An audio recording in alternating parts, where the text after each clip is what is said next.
भाई यार, क्या वो दिन थे ना जब हम छोटे होते थे और कंजक लेने सभी के घर में जाते थे। हाँ, मुझे याद है आज भी कि जब मैं छोटा था तो सुबह सुबह उठ जाता था, मम्मी को कहता था। तुम उठ जाते थे कि मैं तुम्हें उठाती थी? हाँ, मतलब वही कहिए। हाँ। उठ जाता था और उसके बाद नहा धोआ के मस्त रेडी होके फिर कह देता था आपको और माँ को कि भाई अब मुझे जाना है बाहर। मम्मी पूछती थी क्यों? तो मतलब कन्या पूजन है, उसमें मैं भैरव बाबा बन के जाऊँ और हमारी फ्री की कमाई हो जाएगी। हाँ। लेकिन सबसे सैड पार्ट यही है कि अब हम बड़े हो गए हैं और बेशक तुम भी बड़े हो गए होगे और तुम्हारी भी ये जो फ्री की कमाई का सोर्स था ना वो खत्म हो गया है। तो तब मुझे लगता है कि फिर मैं अपने दोस्तों को बुलाऊंगा और फिर उसके बाद जाएंगे अपन। नहीं नहीं, ऐसा कुछ नहीं है। देखो, पहली चीज मैं तुम्हें ये बता दूं कि क्योंकि अब हम बड़े हो गए हैं तो एज यूजुअल तुम्हारे दोस्त भी बड़े हो गए होंगे, तो तुम अपने दोस्तों को नहीं बुला सकते। लेकिन एक चीज है, आपके हिसाब से अब मैं बड़ा हो गया हूँ, वैसे हो गया हूँ, सब देख रहे होंगे, ठीक है। लेकिन एक बात बताइए, अगर मुझे पूजा करना है, हाँ। कन्या पूजन, तो फिर वो मैं कैसे करूँ? चलो वो मैं तुम्हें बता देती हूँ, तुम्हारे साथ साथ हमारे व्यूअर्स को भी बता देती हूँ कि अगर आप भी अपने घर में कन्या पूजन कर रहे हैं या कंजकें बिठा रहे हैं तो सबसे पहले आपको खुद को नहाना है, जो तुम बिल्कुल नहीं करते। नहीं नहाता हूँ मैं। नहीं नहाते हो। मैं 50 बारें बोलने के बाद तुम नहाते हो, ठीक है। तो तुम्हें पहले नहाना है, उसके बाद घर की साफ सफाई करनी है, जो पूजा का स्थान होता है उसकी साफ सफाई करनी है, उसके बाद माता की जो चौकी है या जो माता की मूर्ति है उसकी स्थापना करनी है। ये सारी चीजें हो गई, आपने पूजा स्थल को साफ कर लिया। फिर तुम्हें लड़कियां लेकर आनी है, 9 छोटी कन्याएं और एक लंगूर लेकर आना है। जब तुम उनको घर में लेकर आओगे तो तुम्हें सबसे पहले उनके पैर धुलवाने हैं, ठीक है। पैर आप नॉर्मल पानी से भी धुलवा सकते हैं या आप उस पानी में थोड़ा सा हल्दी कुमकुम भी डाल सकते हैं। ऐसा कुछ गंगा जल का प्रावधान नहीं, ऐसा कुछ नहीं है। जो आपके टैप वाटर पानी आता है उससे आप धुलवा सकते हैं। पैर धुलवाने के बाद तुम्हें उन सभी कन्याओं के चरणों में कुछ कुछ जो अक्षत होते हैं वो छिड़कने हैं और फूल डालने हैं। लेकिन आपने तो ये सब बता दिया, लेकिन ऐसा क्यों होता है कि पैर धुलना? हम लोग तो नहा के आते हैं, पैर धुल के आते हैं, सब कुछ वैसे ही, तब क्यों फिर पैर धुलना? देखो, बेसिकली ना नवदुर्गा या ये जो हमारे नवरात्रे हैं इज इक्वल टू माता की पूजा, ठीक है। माता की पूजा हम तब करते हैं जब हम माता का स्वागत करते हैं, और माता का स्वागत करने के लिए भी हम उनके चरण धुलवाते हैं। तो वही है कि हम कन्याओं को, जो छोटी बच्चियां होती हैं, उनको माता के स्वरूप में पूजते हैं। इसलिए जब हम उन्हें अपने घर में लेके आते हैं तो उनके चरण धुलवाते हैं।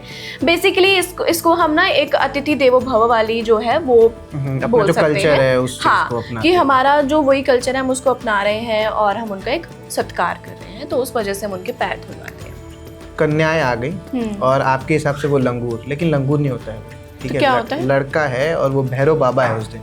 हम बट आम बोलचाल में उसे लंगूर नहीं बोलते हैं। लड़के लंगूर हो ही नहीं सकते भाई, मैं लंगूर हूँ। चलो तुम तो हो ही। चलिए वो विषय अलग है, लेकिन हाँ वो विषय अलग है, मैं कह दिया हूँ। एक बात बताइए, मैं कन्याएं बुला लिया पूजन के लिए, अब उन्हें बैठाना कैसे है, किस दिशा में बैठाए ताकि, क्योंकि दिशा बहुत मायने रखता है हिंदू धर्म में, तो क्या है और क्या खिलाऊं मैं उन्हें? आज के तो युवाओं को चाइनीज फूड्स पसंद है, बर्गर, पिज्जा, नूडल्स, तो ये सब खिलाया या फिर क्या? ये बहुत अच्छा क्वेश्चन तुमने पूछा। सी बेसिकली जब भी हम घर में कोई पूजा करते हैं तो हम पूर्व दिशा की ओर में करते हैं, ठीक है। लेकिन जब आप कन्याओं को बुलाते हैं, उनको आसन पर बिठाते हैं, तो ये कोशिश करो कि जो उनका फेस है वो पूर्व दिशा में या उत्तर पूर्व दिशा में होना चाहिए। इसके साथ ही दूसरा सवाल तुमने ये पूछा कि भैया उन्हें भोग क्या करवाना है। तो माना चलो उन्हें चॉकलेट और ये सारी चीजें पसंद हैं, लेकिन हम उन्हें हलवा पूरी छोले और खीर का ही भोग लगाते हैं। अब तुम ये पूछोगे कि हम ये क्यों लगाते हैं, तो मैं इसलिए आपको बता दूं कि देखो, सबसे पहला रीजन ये है कि ये माँ का सबसे फेवरेट भोजन है, ठीक है, क्योंकि माता रानी को हलवा पूरी छोले बहुत पसंद होते हैं। दूसरा रीजन ये है कि ये बहुत ही ज्यादा एनर्जेटिक फूड है। जब अगर छोटे बच्चे से खाते हैं तो उन्हें कोई साइड इफेक्ट नहीं होते, उनको बल्कि एनर्जी आती है, क्योंकि हलवा में शुगर होता है और पूरी में थोड़ा सा फैट होता है जो उनकी बॉडी को एक बहुत अच्छी एनर्जी देता है। तीसरा रीजन ये है क्योंकि नवरात्रों में हम अदरक और लहसुन बिल्कुल भी नहीं खाते, प्याज भी नहीं खाते, ठीक है। और अगर तुम चाइनीज की बात कर लो या दूसरे भी कोई और क्यूजीन की बात कर लो तो उसमें लहसुन और प्याज होता ही है। इसलिए क्योंकि अपने पूरा सात्विक भोजन करने के लिए हम हलवा पूरी छोले का भोग लगाते हैं। ये सब तो हो गया, लेकिन एक कॉमन क्वेश्चन है वो भी पूछ लेता हूँ आपसे कि 9 कन्याएं बैठती हैं और एक छोटा सा लड़का बैठता है, ऐसा क्यों है? देखो, जिनको नहीं पता है उन्हें मैं बता दूं कि 9 कन्याओं का मतलब है माता के 9 स्वरूप, और अगर हम एक लड़के की बात करें जो छोटा बालक बैठता है, उसको हम बटुक या भैरव बाबा भी बोलते हैं। बेसिकली उसको शिव जी के बाल स्वरूप के रूप में हम पूछते देखा जाता है। हाँ, इसलिए हम उन्हें इस तरीके से बैठाते हैं। चलिए, ये तो क्वेश्चन हो गया, लेकिन अब सबसे इंटरेस्टिंग पार्ट पे आते हैं, गिफ्ट। गिफ्ट क्या देना चाहिए? कुछ भी लोग आज के डेट में तुमने आज तक मुझे तक तो कोई गिफ्ट नहीं दिया, तुम उन्हें गिफ्ट दो। दिया है गिफ्ट, ऐसा बिल्कुल झूठ नहीं। तो ये बताइए कि गिफ्ट क्या दे रहे हैं? आजकल कुछ भी लोग दे रहे हैं, तो कुछ एक ऐसा चीज जो उन्हें देना चाहिए।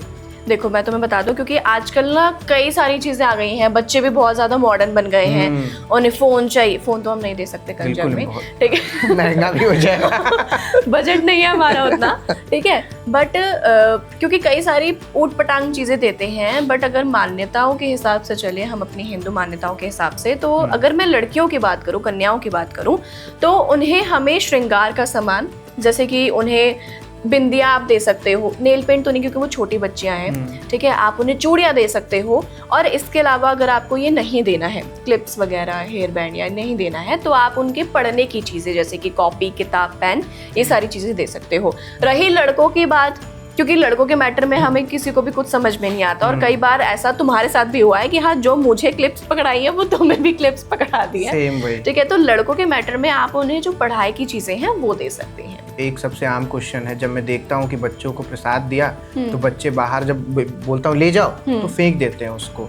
हाँ। तो इसके लिए क्या हमें करना चाहिए ताकि वो प्रसाद का अनादर ना हो?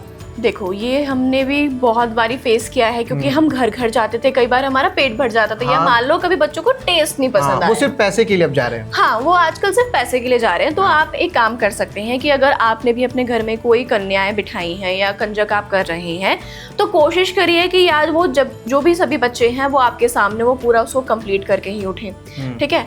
अगर वो नहीं भी खा रहे हैं तो कम से कम आप उन्हें एक जो गस्सा है निवाला खिलाओ, ताकि एटलीस्ट आपकी जो पूजा है वो सफल हो जाए, ठीक है। अब वो फेंक रहे हैं या क्या कर रहे हैं बाद में ले जाके, हम उसका कुछ नहीं कर सकते। मेरा सवाल ये है कि अक्सर मैं जब जाता हूँ, कोई बाहर निकलता हूँ, मंदिर जा रहा होता हूँ, तो माँ सबसे पहले कहती है, और आप भी टोकती हैं कि भाई देखो, काले कपड़े मत पहनना, ठीक है। रक्षाबंधन में भी यही हुआ, और इस बार वैसा क्या, मतलब नवरात्र में भी ऐसा कोई स्पेसिफिक ड्रेस कोड है भाई कि कन्या पूजन में कोई लड़कियां आ रही हैं या फिर लड़के जा रहे हैं तो उनको यही कपड़ा पहनना चाहिए, ऐसा कुछ है? देखो, ऐसा कोई ड्रेस कोड तो नहीं है, लेकिन अगर हम क्योंकि हिंदू मान्यताओं के अनुसार चल रहे हैं और क्योंकि ये एक त्योहार है, तो त्योहारों में तो कभी भी आपको काला, ग्रे या सफेद बिल्कुल नहीं पहनना चाहिए।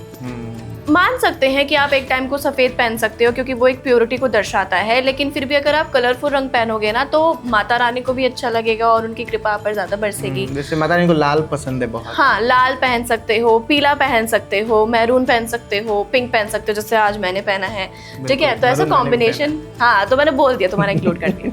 तो तुम ऐसे रंग जो हैं, जो ब्राइट कलर्स हैं, ये पहन सकते हो, लेकिन हाँ, वही आप कोशिश करिए कि आप ब्लैक, डार्क ग्रे और जो सफ़ेद रंग है वो बिल्कुल ना पहन के जाएं। और खासकर मैं लड़कों को बता दूं, जैसे तुम्हारे जैसे, क्योंकि तुम्हें ज़्यादा ही फैशन करना होता है, तो तुम ब्लैक कलर के आउटफिट जो है वो कुछ ज़्यादा ही कैरी करते हो, लेकिन आम तौर पर भी हमें हमारी जो नॉर्मल ज़िंदगी है उसमें भी काले कलर्स को अवॉइड करना चाहिए। चलिए, ये तो अब दर्शक बताएंगे कि फैशन कौन करता है, लड़के करते हैं ज़्यादा या फिर लड़कियां। लेकिन एक अंतिम सवाल और पूछ लेता हूं मैं आपसे कि अक्सर क्या होता है कि नहाने के बाद जो भूख है वो बहुत लग जाती है, बहुत मतलब, और जब निकलना है, कोई बच्चे आ रहे हैं या फिर कन्याएं जब आ रही हैं, तो क्या उन्हें घर से वो खा कर कुछ भी आ सकते हैं?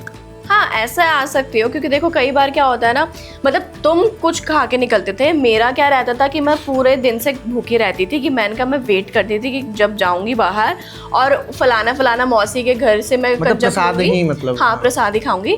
लेकिन अगर हम बिल्कुल डीप डाउन में जाएं तो बोला जाता है कि किसी भी इंसान को, चाहे वो छोटा हो चाहे वो बड़ा हो, उसे घर से निकलने समय कभी भी खाली पेट नहीं निकलना चाहिए, है ना। क्योंकि तुमने भी ये चीज़ सुनी होगी कि अगर हम सुबह सुबह भूखे पेट गए तो पूरा दिन हमारा खाली पेट और भूखा भूखा रह जाता है, भूख लगती रहती है। तो चाहे आप थोड़ा सा अन्न करके जाओ, क्योंकि देखो तुम्हारे घर में, दूसरों के घर में कंजक हो रही है तो तुम्हारे घर में भी हो रही होगी फॉर श्योर। तो तुम उसके लिए सुबह सुबह अपने घर से ही भोग लगा के श्री गणेश करो उस चीज़ का। चलिए, हो गया, इतना ही क्वेश्चन था।